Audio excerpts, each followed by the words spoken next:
Quelles sont les raisons pour lesquelles on fait de la croissance externe en fait? La première raison, c'est une question de diversification. C'est de dire on est trop dépendant d'un secteur d'activité qui est le secteur industriel. On veut se diversifier pour avoir un équilibre à l'avenir de nos activités dans Alma. La deuxième raison, c'est de se dire sur la partie édition de logiciels, on a clairement un besoin d'avoir le plus de parts de marché possible et de clients possibles pour rentabiliser nos produits. Le troisième volet, c'est le fait d'aller chercher des produits connexes qui nous permettent d'avoir une offre élargie vis-à-vis de nos clients.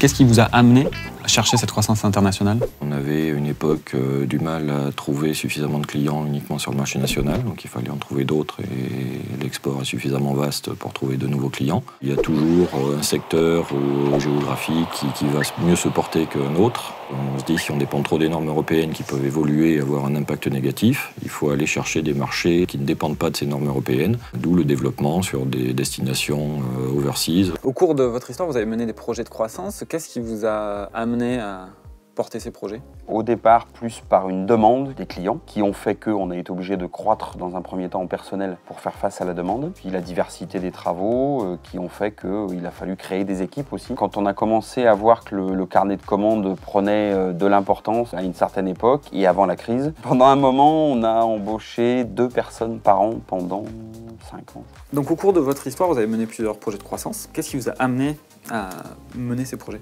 C'est une demande de marché, c'est-à-dire que quand le marché grossit, comme le marché de la bio, qui en France aujourd'hui est à 25% de croissance, si on reste petit à notre niveau, quelque part on va devenir un tout petit, les concurrents vont grossir et on sera fragile. Les conversations que vous avez pu mener avec les salariés, qu'est-ce qu'elles vous ont apporté? Nous, chaque année, chez Etikable, on fait les ateliers d'été. On regroupe toute la scope et on fait des réflexions stratégiques. On a vraiment la possibilité d'échanger à bâton rompu, à tout va, et je pense sans frein. Ce sont des lieux d'échange, on va dire, privilégiés. Tout le monde nous demande pourquoi vous faites rien pour nos producteurs français. Encore une fois, on a écouté les salariés de la SCOP. Du coup, 2 ans après est sortie la gamme Paysan d'ici, qui aujourd'hui est une innovation et qu'aujourd'hui tout le monde nous demande. La croissance externe, déjà, c'est en interne. Communiquer chez nous sur le fait qu'on est susceptible d'aller vers une croissance externe. Moi, je suis assez moteur là-dessus et j'inculque cet état d'esprit aux équipes. Chacun vient avec sa personnalité dans la SCOP et du coup, il faut remonter des opportunités, que ce soit des opportunités métiers, des concurrents, des confrères qui seraient en mauvaise situation et dont le dossier peut être étudié. À l'origine,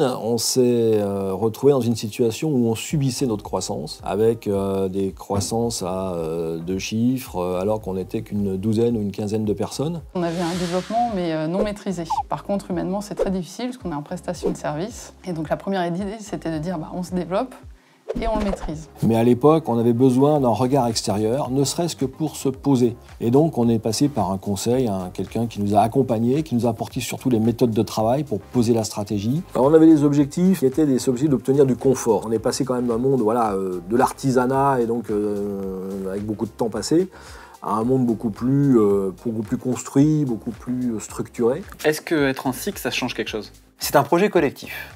À partir de ce moment-là, on ne se sent pas seul, donc on est plus fort. La SIC, c'est un projet de territoire. Donc on arrive à mobiliser beaucoup autour d'un projet de territoire, notamment les collectivités. La partie peut-être la plus compliquée, c'est de pouvoir effectivement essayer d'aller chercher des financements pour notre développement. Et nous avons réussi à convaincre tout simplement dans un premier temps la région, le département, l'État et également la métropole, enfin à l'époque l'agglomération, de nous aider au démarrage. Quand ils remarquent notre développement de passer de 2 emplois en 2012 à 120 emplois aujourd'hui, forcément quand on va les solliciter, on a une écoute particulièrement attentive.